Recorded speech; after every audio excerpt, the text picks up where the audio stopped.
Hey guys, welcome to Source Point. आज हम लोग डिस्कस करेंगे VSNIS की करंट अफेयर्स जो कि हमारी मई मंथ की है। तो न्यूज़ इन शॉर्ट्स में कुछ कुछ टॉपिक बची हुई है, चलिए इसे कवर कर लेते हैं हम लोग। तो चलिए स्टार्ट करते हैं। लास्ट हम लोग अंटार्कटिक तक छोड़े थे, तो यहाँ पे है 5 डीप्स एक्सपेडिशन। 5 डीप्स एक्सपेडिशन ये पहली बार मैंड एक्सपेडिशंस है जिसमें कि हम लोग डीपेस्ट पॉइंट यहाँ पे रीच करेंगे। वर्ल्ड की 5 मेजर ओशन है उसमें, यानी कि हम लोग यहाँ पे मैंड एक्सपेडिशन कहने का मतलब है कि यहाँ पे जितनी भी ओशन है, जैसे Pacific ocean, Indian ocean, Antarctic ocean, southern ocean, Arctic ocean, तो इसमें सबसे डीपेस्ट पॉइंट में जाएंगे और इंसान जाएगा, मशीन नहीं जाएगा। अनमैंड नहीं है, ये मैंड है, यानी कि ह्यूमन बींग जाकर यहाँ पे आप देखो कि एक्सपीडिशन करेंगे। ये जो एक्सपीडिशन है ये एक एक्सप्लोरर और प्राइवेट इक्विटी इन्वेस्टर है जो कि है विक्टर वेस्कोवो, उनके द्वारा ये किया जाएगा। तो आप देख लो यहाँ पे पूरा साइट भी कहा गया है कि कहाँ कहाँ तक वो जाएंगे।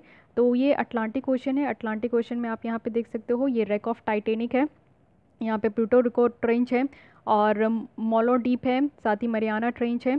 तो ये जावा ट्रेंच है और यहाँ पे साउथ सैंडविच ट्रेंच है। तो ये चीज़ें ध्यान रखिएगा कि कहाँ कहाँ लोकेशन है, तो इनका नाम भी याद रखिएगा। नेक्स्ट आते हैं AICD के वाटर इनोवेशन चैलेंज है। एक्चुअली ये नीति आयोग जो कि यहाँ पे इनोवेशन सेंटर डेनमार्क के साथ यहाँ पे पार्टनरशिप किए है, और अटल इनोवेशन मिशन जो कि नीति आयोग का ही मिशन है फॉर इनोवेशन, ये एक ग्लोबल फाइनेंस कंक्लूड कर रहे हैं यहाँ पे next generation water action, water innovative challenge को लेकर, यानी कि वाटर कंजर्वेशन को लेकर किस तरीके से काम करना चाहिए। तो कुछ इनोवेटिव आइडियाज़ होनी चाहिए, उसके लिए ये यहाँ पे काम कर रहे हैं। तो चैलेंजेस एरिया क्या है आज के डेट में, आप देखो कि डिजिटल वाटर मैनेजमेंट सॉल्यूशन है कि डिजिटली हम लोग वाटर को कैसे मैनेज कर सकें। साथ ही सॉल्यूशन है कि कैसे लीकेज, बहुत सारे जगह पे आप देखो कि जो वाटर पाइपलाइन जो सप्लाई है उसमें काफ़ी लीकेज है, तो उसको कैसे रोका जाए। वेस्ट वाटर मैनेजमेंट कैसे करना है, जो भी गंदे पानी आपके इंडस्ट्री हॉस्पिटल से आते हैं तो उनको कैसे जो है ग्रामीण क्षेत्र और शहरी क्षेत्र में मैनेज करना है। रेन वाटर हार्वेस्टिंग जो हमारे ग्रामीण एरिया और शहरी एरिया में है उसको कैसे करना है। सेफ और सस्टेन जो ड्रिंकिंग वाटर है वो अवेलेबल करानी है और हर एक लोगों तक पहुंचाना है, तो वो कैसे करना है। तो ये सारा काम करने के लिए यहाँ पे एक इनोवेटिव आइडिया के लिए यहाँ पे काम किया जा रहा है, जो कि इन नीति आयोग जो है यहाँ पे इस तरीके का चैलेंज लेकर आए। नेक्स्ट है बानी ग्रासलैंड रिजर्व। तो इसके बारे में ध्यान रखिए कि सबसे पहले बानी ग्रासलैंड रिजर्व है कहाँ, तो ये गुजरात के कच्छ एरिया में देखने को मिलेगा। बानी रीजन आप देखो कि ये सी से इमर्स्ड होता है, टेक्टोनिक एक्टिविटीज़ के कारण ये आपका बानी रीजन बना है, जिसमें सॉइल्स जो है वो रिवर से ही निकल कर आता है। और साथ ही साथ बानी रीजन ये आपका एक ज़मीन है जिसमें कि आपको बहुत ज़्यादा रिच देखने को मिलेगा और डाइवर्स यहाँ पे ग्रास स्पेसीज हैं। मालधारी ट्राइब की बात करें जो कि बानी ग्रासलैंड रिजर्व्स एरिया में रहते हैं, और मालधारी कम्युनिटी की बात करें तो ये गुजरात के हर्ट्समैन और ट्राइब्स ऑफ हर्ट्समैन हैं, वो यहाँ पे सेटलमेंट एरिया में रहते हैं जिसको यहाँ पे निस कहा जाता है। और ये वाटर बटरफ्लाई से जो यहाँ बफेलो वाटर बफेलो से जो यहाँ पे दूध निकलता है, इसको बेचकर ये अपनी दिनचर्या चलाते हैं। तो ये ध्यान रखना है 2-3 पॉइंट। बानी ग्रासलैंड कहाँ है, तो Kutch area of Gujarat. Then यहाँ पे कौन ट्राइब है, तो मालधारी ट्राइब है। ओके, बानी एरिया आप देख सकते हो, ये कच्छ वाला ये रीजन है ऊपर, तो यहाँ पे आपको बानी एरिया देखने को मिल रहा है, ये लैंडलॉक्ड एरिया है। ओके, अब आते हैं कौन कौन से ट्राइब्स यहाँ पे न्यूज़ में थे। पहले वन गुज्जर नोमैडिक ट्राइब है, ये उत्तराखंड के उत्तराखंड में आपको देखने को मिलेगा, और ये ट्राइब यहाँ पे गोविंद पशु विहार नेशनल पार्क है इसमें आपको देखने को मिलेंगे। ये वन गुज्जर जो है ये नोमैडिक पेस्ट्रॉल है, यानी कि आप देखो कि नोमैडिक वो पर्सन होते हैं जो कि अकॉर्डिंग टू द क्लाइमेट वो पहाड़ के अप्स एंड डाउन करते रहते हैं। साथ ही साथ यहाँ पे है हक्की पिक्की ट्राइब। तो हक्की पिक्की आपका नोमैडिक ट्राइब है, ये कर्नाटक में आपको देखने को मिलेगा। ये बर्ड कैचर होते हैं, चिड़ियाँ पकड़ते हैं, और साथ ही साथ ये इंडो आर्यन जो लैंग्वेज है जिसको वागरी कहा गया है वो ये बोलते हैं। और यूनेस्को जो है ये हक्की पिक्की को one of the endangered language कहे कि इनकी लैंग्वेज अब ख़त्म होने वाली है इस तरीके से। डार्ड है, डार्ड आप देखो कि बुद्धिस्ट ट्राइबल ग्रुप है जो कि लद्दाख में है, so this is again very important. और इनका कल्चर जो है आर्यन कल्चर है। और साथ ही साथ आप देखो कि डार्ड आर्यंस जो है ना वो यहाँ पे नोटिफाइड स्केड्यूल जो ट्राइब्स है उसके लिस्ट में ये नहीं आते हैं। देन आते हैं देखते हैं चीकू जो कि गोलवाड़ सपोटा है। तो गोलवाड़ सपोटा जिसको यहाँ पे GI टैग मिला है, वो भी बालघाट डिस्ट्रिक्ट ऑफ महाराष्ट्र से। तो ये जोग्राफिकल इंडिकेशन आपको ध्यान रखना है, ये जोग्राफिकल इंडिकेशन आपको उस चीज़ों के लिए दिया जाता है जो कि काफ़ी उनकी यूनिक अपनी फीचर्स होती है और इनकी हिस्टोरिकल इंपॉर्टेंस होती है, और उस एरिया का भी काफ़ी इंपॉर्टेंस होता है। तो ये चीकू याद रखना है कि चीकू सबसे फेमस कहाँ का है, तो यहाँ पे महाराष्ट्र का। GI साइन जो दिया जाता है, GI टैग, ये एक तरीके का साइन है प्रोडक्ट के लिए जो कि एक स्पेसिफिक जोग्राफिकल ओरिजिन को ये दर्शाता है, और ये ऑल ओवर द वर्ल्ड में उस प्रोडक्ट की रिकॉग्निशंस यहाँ पे बढ़ जाती है। फिर आते हैं स्वामीन फंड। एक्चुअली ये स्वामीन है, स्वामीन stands for special window for affordable and mid income housing fund. ये अपनी फर्स्ट रेसिडेंशियल प्रोजेक्ट जो कि रिवाली पार्क में ये कंप्लीट हो चुकी है मुंबई में। तो ये जो फंड है, ये फंड हमारे गवर्नमेंट ऑफ इंडिया के द्वारा ही सेटअप किया गया था, जिसमें कि आपका कंप्लीट इंस्टॉल्ड हाउसिंग प्रोजेक्ट होगा। 2019 में ही ये लाया गया था, ठीक है। तो ये बहुत पुरानी है, इसके बारे में हल्का फुल्का ध्यान रखना है। अब यहाँ पे आप देखो कि अल्टरनेटिव जो इन्वेस्टमेंट फंड है, इसके बारे में ध्यान रखिए, दिस इज़ वेरी इंपॉर्टेंट, जो कि एक प्राइवेटली पूल्ड इन्वेस्टमेंट है। यानी कि एक ऐसा व्हीकल है जिसमें कि प्राइवेट सेक्टर्स जो है वो भी इन्वेस्ट कर सकते हैं, और फंड जो है वो बहुत ही ज़्यादा सोफिस्टिकेटेड इन्वेस्टर से भी कलेक्ट किया जा सकता है। और इसमें कोई मायने नहीं रखता कि आप भारतीय हो कि आप फॉरेनर हो, ये आप लोग कोई भी यहाँ पे जो है इन्वेस्ट कर सकते हैं। अगर ऑल्टरनेटिव इन्वेस्टमेंट फ़ंड की बात करें तो ये इन्वेस्ट करते हैं स्टार्टअप्स में, या अर्ली स्टेज वेंचर्स में, या फिर सोशल वेंचर्स में, या यहाँ पे एसएमईज़ में। और सेकंड की अगर हम लोग बात करें, 3 टाइप में इसको डिवाइड किया गया है। तो सेकंड टाइप है कि वेरियस टाइप ऑफ फंड है, जैसे कि रियल इस्टेट फंड है, प्राइवेट इक्विटी फंड है, तो ये सब में आपको देखने को मिलेगा। थर्ड जो है वो वेरियस टाइप ऑफ फंड्स, जैसे कि हेज फंड है, पाइप फंड है, तो ये आपका फंड का कैटेगरी यहाँ पे किया गया है। नेक्स्ट यहाँ पे माइग्रेशन एंड डेवलपमेंट ब्रीफ है। तो ये एक्चुअली रिपोर्ट है जो कि वर्ल्ड बैंक के द्वारा ये रिलीज़ की गई है माइग्रेशन को देखते हुए और उनके डेवलपमेंट को देखते हुए। तो कहा जा रहा है कि इंडिया में सबसे लार्जेस्ट रेसिपिएंट है रेमिटेंस का। रेमिटेंस कहने का मतलब है कि हमारे इंडियंस जैसे बाहर जाकर काम करते हैं, यूएस कनाडा में काम करते हैं, तो वहाँ जो अर्न करते हैं वो वापस इंडिया में भेजते हैं, तो उसको हम लोग रेमिटेंस कहते हैं। और हमारे डायस्पोरा भी आपको देखने को मिलेगा कि Indian peoples all over the world में फैले हुए हैं। तो उस हिसाब से रेमिटेंस हमें वर्ल्ड में सबसे ज़्यादा आता है, जो कि हम लोग यूएसडी का 83 बिलियन 2020 में रिसीव किए। और इस तरीके से इंडिया लार्जेस्ट रेमिटेंस रेसिपिएंट बन चुका है 2008 से ही।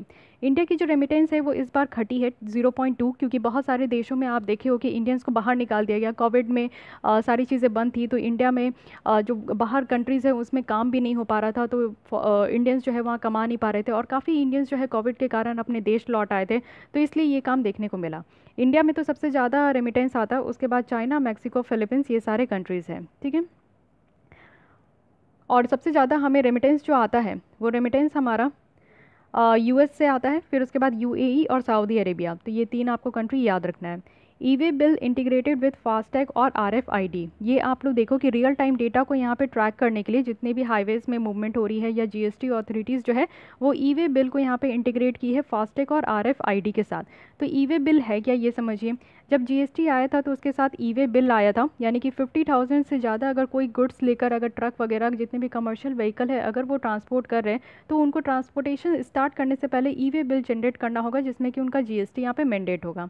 फास्टैग और आरएफआईडी अगर देखें तो फास्टैग एक डिवाइस है जिसमें कि आप टोल, जब जब टोल कलेक्शन में आप गाड़ी रोकते हो और टोल देते हो, पैसे देते हो, तो ये काम अब आपको जो है डिजिटली हो जाएगा। आप फास्टैग की स्टिकर अपने कार के रियर विंडो में, सॉरी फ्रंट विंडो में आप लोग चिपका दो, और उसी से क्या होगा कि वो मशीन से स्कैन करके आपका जो अकाउंट इससे अटैच्ड होगा उससे ऑटोमेटिक डिडक्ट हो जाएगा मनी। और ये काम करता है रेडियो फ्रिक्वेंसी आइडेंटिफिकेशन टेक्नोलॉजी में, जिसमें कि टोल पेमेंट जो है वो डायरेक्टली होता है। और आरएफआईडी की अगर बात करें तो ये वायरलेस टेक्नोलॉजी है, जो कि रेडियो वेव से जो है यहाँ पे आपका डेटा ट्रांसफ़र होता है इलेक्ट्रॉनिक टैग के थ्रू। साथ ही साथ यहाँ पे आप देखो कि ये जो फास्टैग है ये 13 डिजिट नंबर है, इलेक्ट्रॉनिक प्रोडक्ट कोड है, जो कि यहाँ पे इनकोड किया गया है आरएफआईडी टैग के साथ। बेनिफिट क्या है इस टेक्नोलॉजी को फास्टैग में यूज़ करने का, तो ये देखिए कैशलेस टोल पेमेंट हो गया। लंबी कतार में जो गाड़ियाँ लगी रहती थी अब ये काम नहीं होगा, ऑटोमेटिक स्कैन हो जाएगा और डेटा लॉजिंग भी हो जाएगा बिना ह्यूमन इंटरवेंशन के। साथ ही हाई डिग्री ऑफ सिक्योरिटी भी है यहाँ पे। फास्टैग जो यहाँ पे डेवलप किया गया है, ये ध्यान रखना है, पहले तो national payment corporation of India है और दूसरा यहाँ पे national highway authority of India है, तो इस चीज़ को भी ध्यान रखना है। ई वे बिल आप देख सकते हो कि इसको भी लिंक किया गया है। फास्टैग है, आरएफआईडी है और वाहन है, यानी कि वाहन में आप लोग जो है इस ऐप में देख सकते हो कि व्हीकल का डिटेल्स, यानी कि कब तक ये व्हीकल जो है वैलिडेट है कि नहीं। वाहन की अगर बात करें तो ये सेंट्रल रिपोजिटरी है, जितने भी क्रूशियल इन्फॉर्मेशन है व्हीकल से रिलेटेड, यानी कि व्हीकल्स की रजिस्ट्रेशन नंबर क्या है, इंजन नंबर क्या है और चेसिस नंबर क्या है, ये आपको वाहन में दिख जाएगा। ये एक इनिशिएटिव है जो कि ministry of road transport and highway के द्वारा लिया गया है। ई वे बिल पोर्टल की अगर हम लोग बात करें तो इसको वाहन सिस्टम के साथ 2020 में ही इसको ज्वाइन कर दिया गया था। नेक्स्ट आते हैं सन हैलो। तो एक्चुअली सन हैलो जो है ये डिफरेंट पार्ट ऑफ कर्नाटक में देखने को मिला। तो सन हैलो है क्या? ये ऑप्टिकल फेनोमेना है जो कि रिफ्रैक्शन ऑफ सनलाइट के कारण ये अगर होता है, और इसमें आपको 22 डिग्री हैलो देखने को मिलेगा क्योंकि लाइट जो है वो यहाँ पे 22 डिग्री से अपने ओरिजिनल डायरेक्शन में ये रिफ्लेक्ट हो रहा है। ये सन है, इस तरीके से आप लोग देख सकते हो। अगर आप यहाँ से देख रहे हो तो ये आपको जो है ना ये 22 डिग्री का हैलो देखने को मिलेगा। ओके, ये आपका एक्चुअल लाइन ये होता है, लेकिन उसके बाद आपका सन इस तरीके से दिखता है, तो इसको हम लोग हैलो कहते हैं। सन हैलो इंडिकेट करता है रेनफॉल का, कि ये साइरस क्लाउड है यहाँ पे और रेनफॉल अच्छी खासी होगी। ठीक है, शिफ्टिंग ऑफ अर्थ एक्सिस की बात करें तो कहा जा रहा है कि अर्थ एक्सिस शिफ्ट हो गई है। ये अर्थ एक्सिस जो रोटेशन है ये एक्चुअली एक इमेजिनरी लाइन है, ये फिक्स लाइन नहीं है। इसको हम लोग हम लोग इसको इमेजिन करते हैं। और ये 23.5 डिग्री पे ये आपका इस एंगल पे टिल्ट है। तो ये जो पॉइंट है जहाँ से ये इंटरसेक्ट करता है अर्थ की सरफेस को, इसको नॉर्थ और साउथ पोल कहते हैं। जो लोकेशन है पोल की वो फिक्स नहीं है, ये भी आपका जो है एक्सिस मूव करते रहता है। तो की फाइंडिंग बताया जा रहा है कि 1995 से 2020 के बीच में जो एवरेज स्पीड है मूवमेंट का अर्थ के एक्चुअल ऑफ रोटेशन में, ये 17 टाइम्स ज़्यादा हो चुका है। कॉजेज़ क्या है, कारण क्या है? तो कारण बताया जा रहा है कि ग्लोबल टेम्परेचर बढ़ते जा रहे हैं जिसके कारण ग्लेशियर जो है पिघलते जा रही है। अदर पॉसिबल रीजंस ये बताया जा रहा है कि नॉन ग्लेशियर रीजन में भी चेंजेस देखने को मिल रहा है क्लाइमेट चेंज के कारण। हमारा जो ग्राउंड वाटर की यूज़ है, कंजप्शन है, वो अनसस्टेनेबल तरीके से है। एंथ्रोपोजेनिक एक्टिविटीज़ देखने को मिल रहा है। एंथ्रोपोजेनिक एक्टिविटीज़ कहने का मतलब है कि हमारे द्वारा, हम ह्यूमन बींग के द्वारा कुछ अजीबोगरीब काम किया जा रहा है जिससे कि ग्लोबल टेम्परेचर और क्लाइमेट चेंज पे कॉन्ट्रीब्यूट कर रहे हैं। लाइकली इम्पैक्ट अगर देखें तो यहाँ पे हमारा डेली जो लाइफ है वो इम्पैक्ट हो रहा है। इससे हमारा जो डे का लेंथ है वो यहाँ पे कुछ ना कुछ चेंज हो रहा है मिली सेकेंड से। तो ये अर्थ की रोटेशन आप देख सकते हो। ये तो हो गया हमारा अर्थ। ये आपका देखने को मिलेगा कि ये परपेंडिकुलर ऑर्बिट है, ये हमारा ऑर्बिट डायरेक्शन है, इस तरीके से यहाँ पे घूमता है। ये साउथ सेलेसियल और ये नॉर्थ सेलेसियल पोल आपको देखने को मिलेगा, ये सेलेसियल इक्वेटर है। अब बात करें नासा की, OSIRIS REx begins journey back to Earth, यानी कि वापस ये अर्थ में आ रहे हैं। तो नासा की फर्स्ट मिशन थी जो कि यहाँ पे अर्थ एस्ट्रॉइड के बगल में। तो 2020 में ओसिरिस जो रेक्स स्पेसक्राफ्ट है उसका एम था कि वो यहाँ पे बेनू जो एस्ट्रॉइड है ना उससे डस्ट को और पेबल्स को कलेक्ट करके आए। तो ये आपका कलेक्ट करके ला रहा है। एस्ट्रॉइड क्या होता है? एक तो आपको प्लैनेट देखने को मिलेगा, प्लैनेट के अलावा आपको एस्ट्रॉइड यानी कि छोटे छोटे पत्थर होते हैं जो कि सन के चारों ओर ये आपका रोटेट करते, ऑर्बिट करते। ठीक है, ये माइनर प्लैनेट होते हैं, इनको छोटा कहा जाता है क्योंकि इनकी साइज़ जो है प्लैनेट से बहुत छोटी होती है। बेनू में ही क्यों यहाँ पे आपका काम किया जा रहा है? तो सिग्निफिकेंस क्या है इस मिशन का कि बेनू एक बी टाइप यहाँ पे आप देखो कि एस्ट्रॉइड है, यानी कि इसमें बहुत अमाउंट ऑफ कार्बन है, बहुत तरीके के मिनरल्स पाए जाते हैं और 4% ऑफ लाइट भी यहाँ से, जब अर्थ से ये रिफ्लेक्ट करता है तो 4% ऑफ लाइट भी यहाँ पे हिट करती है। और ये काफ़ी पहले ही आप इसका फॉर्मेशन हो चुका है, 10 मिलियन ईयर्स पहले ही। तो इसलिए इसके इसके इसके इसको लेकर अगर यहाँ पे कुछ रिसर्च किया जाएगा तो काफ़ी कुछ हमें जो है यूनिवर्स के बारे में पता चलेगा। नेक्स्ट आते हैं, China completes historic Mars spacecraft landing. तो आपको पता है कि हमारा जो चंद्रयान 2 था उसमें हम लोग लैंड नहीं कर पाए थे, लेकिन ये चाइना ने लैंड करा लिया। ये ताइवान 1 है जो कि मार्स मिशन था इसका। जो रंग रोवर है, जो कि हमारा रोवर का क्या नाम है और लैंडर का क्या नाम था चंद्रयान 2 में, ये आपको कमेंट बॉक्स में बतानी है। तो ये जोरोंग रोवर है जो कि ताइवान 1 मिशन का पार्ट था, ये लैंड कर चुका है काफ़ी सक्सेसफुली। जोरोंग रोवर जो है ये सोलर पैनल के द्वारा पावर्ड है, जो कि यहाँ पे सरफेस को देखेगा और अच्छे हाई क्वालिटीज़ फ़ोटोज़ वगैरह भेजेंगे, सॉइल कंपोजिशन भी बताया जाएगा। वर्ल्ड का लार्जेस्ट सैटेलाइट इमेज डेटाबेस है, यानी कि एक सैटेलाइट इमेजिंग डेटाबेस जो है जिसमें कि डिटेल इन्फॉर्मेशन आपको मिलियंस ऑफ लोकेशंस का देखने को मिलेगा, जो कि चाइना में लॉन्च किया गया है। और ये आपका जो है आर्टिफिशियल इंटेलिजेंस के हेल्प से, जिससे आप देखो कि क्या होगा कि जो एरर है यहाँ पे डेटाबेस को मेंटेन करने में, तो ये चीज़ें कम हो पाएगी। आर्टिफिशियल इंटेलिजेंस क्या है? ये ह्यूमन बेस्ड ही आपको देखने को मिलेगा कि इंसानी तौर पर जो है यहाँ पे मशीन काम कर रही है, यानी कि हमारे जैसा काम जो है अब मशीन कर रहा है, तो इससे एक जो एरर की चांसेस है वो कम हो पाएगा। इस डेटाबेस को कहा गया है fine grand object recognition in the high resolution remote sensing imaginary. ठीक है, बाकी और देखते हैं। वेरिएंट और स्ट्रेन्स ऑफ सार्स कोव 2 का कहा जा रहा है कि काफ़ी ज़्यादा चेंज हो चुका है। आपको पता है डेल्टा वेरिएंट की बात की जाती है, तो यहाँ पे वायरस अपनी न्यू म्यूटेशंस दिखा रहे हैं, यानी कि वायरस में हमेशा कुछ ना कुछ चेंजेस होते रहती है, जिसको हम लोग वेरिएंट कहते हैं। जब न्यू वेरिएंट अपना फंक्शनल प्रॉपर्टी शो करता है जो कि ओरिजिनल वायरस से चेंज होता है और ये इस्टेब्लिश होता है पॉपुलेशन में, तो इसको हम लोग न्यू स्ट्रेन कहते हैं। ठीक है, एक स्ट्रेन है जो कि डिफरेंट अपने पेरेंट वायरस से जो है डिफरेंटली ये शो करता है, डिफरेंटली वो एक्ट भी करता है। स्ट्रेन और वेरिएंट आप लोग देखो कि क्या होता है। मान लीजिए ये पेरेंट कोरोना है, ठीक है, जो 2020 में आया था, इसमें थोड़ा इसका आरएनए में चेंजेस हुआ, म्यूटेशन हुआ, तो ये कुछ वेरिएंट बन गया। ठीक है, जो चेंज देखने को मिला इसका आरएनए में। फिर उसके बाद आप देखो कि इसका न्यू स्ट्रेन आया, यानी कि कुछ और इसमें चेंजेस हुआ वायरस, और इसके बिहेवियर में कुछ और चेंजेस देखने को मिला। ये आपका फर्स्ट वेव है, ये सेकंड वेव है, और कहा जा रहा है कि न्यू स्ट्रेन पाया जा रहा है, जिससे कि अब ये थर्ड वेव आएगा। तो इस तरीके से आप समझिए कि न्यू न्यू स्ट्रेन पाई जाती है, जिससे हम लोग उसको वेरिएंट कहते हैं। वेरिएंट क्लासिफिकेशन किया गया है कि वेरिएंट ऑफ इंटरेस्ट है, यानी कि प्रिडिक्टेड किया जाता है कि इसकी ट्रांसमिबिलिटी यानी कि तेज़ी से ट्रांसमिट करेगा, और साथ ही साथ आप लोग देखो कि इससे जो इफिकेसी है ट्रीटमेंट की वो कम हो जाएगी। वेरिएंट ऑफ कंसर्न कहने का मतलब है कि एविडेंस है कि किस तरीके से इसकी ट्रांसमिशन बढ़ते जा रही है और इससे बीमारी ज़्यादा फैलते जा रही है। वेरिएंट ऑफ हाई कॉन्सिक्वेंसेज है, यानी कि क्लियर एविडेंस है कि हाँ प्रिवेंशन मेजर्स जो है या फिर मेडिकल काउंटर मेजर्स जो है वो यहाँ पे लिया जाएगा, जिससे कि जो इस वायरस की इफेक्टिव है इसको कम कर सकते हैं।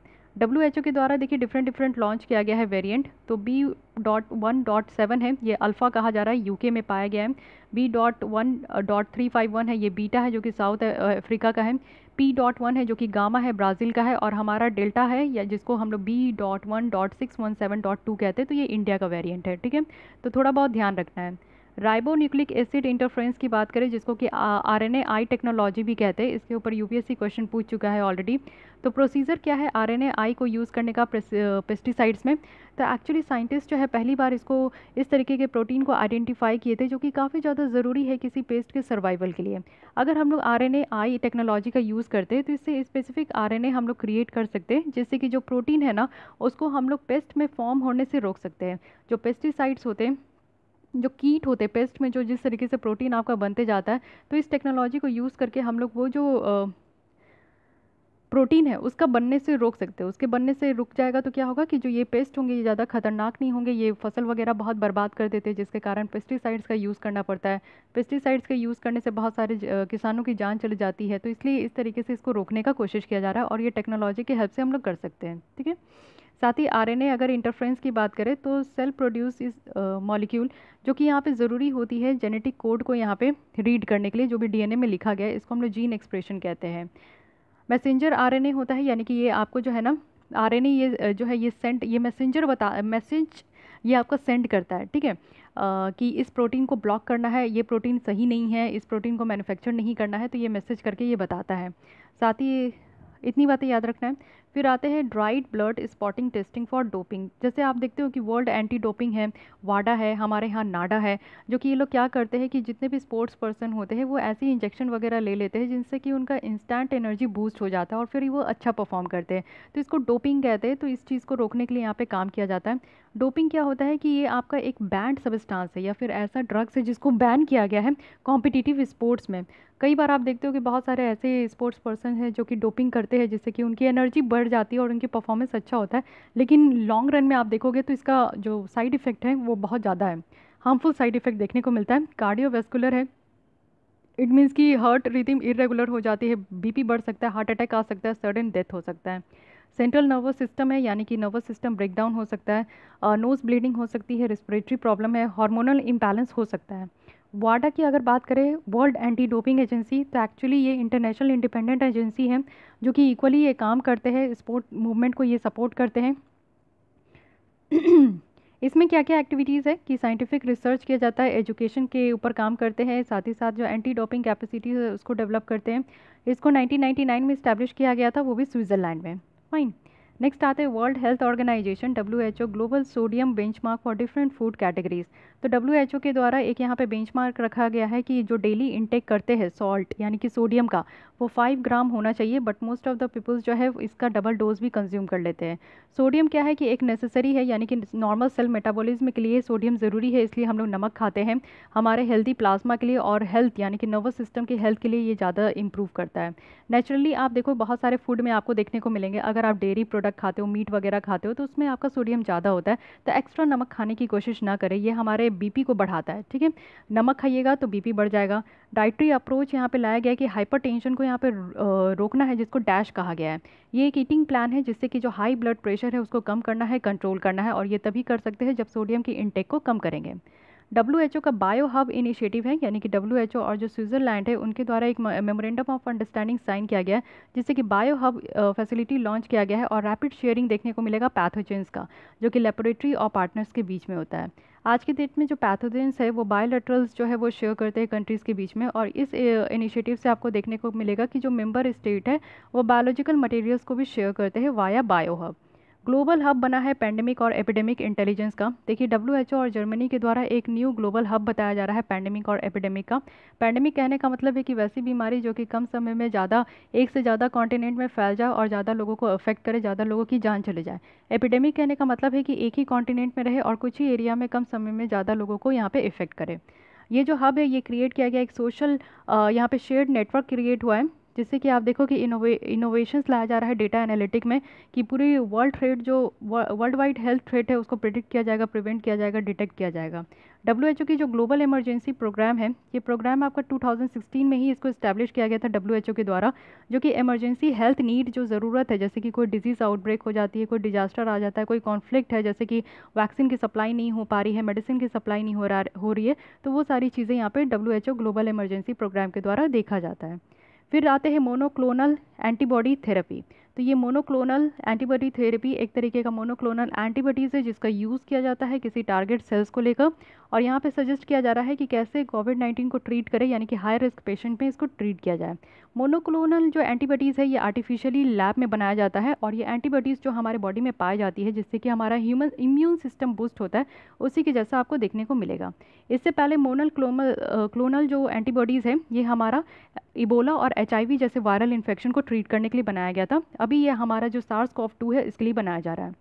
DRDO के द्वारा नया वैक्सीन लाया गया है जो कि है 2-deoxy D ग्लूकोज। तो एक्चुअली ये आप लोग देखो कि हमारे यहाँ जो वैक्सीन को अप्रूवल देते हैं वो है drug controller general of India DGCI, जिनके द्वारा एंटी कोविड ओरल ड्रग्स है, यानी कि आपको ये ओरली ये आप ले सकते हो 2-deoxy D ग्लूकोज 2DG कहा जा रहा है, जो कि यहाँ पे DRDO के द्वारा लाया जा रहा है। और साथ ही साथ आप देखो कि वायरस इन्फेक्टेड सेल्स जो है और प्रिवेंट किया करेगा कि हमारे बॉडी में अगर वायरस है तो वो जल्दी से ग्रोथ ना हो, ठीक है। तो फास्टर रिकवरी देखने को मिलेगा और ये हमारी ऑक्सीजन की जो डिपेंडेंसी है उसको कम करेगा। स्पॉट याद रखना है, स्पॉट क्या है, ये स्केलेबल एंड पोर्टेबल टेस्टिंग है। एक्चुअली कोविड-19 को डिटेक्ट करने के लिए यूएस के साइंटिस्ट के द्वारा एक न्यू स्पॉट सिस्टम यहाँ पे लाया गया है, जो कि स्लाइवा सैंपल से इसमें कोविड-19 डिटेक्ट करेगा।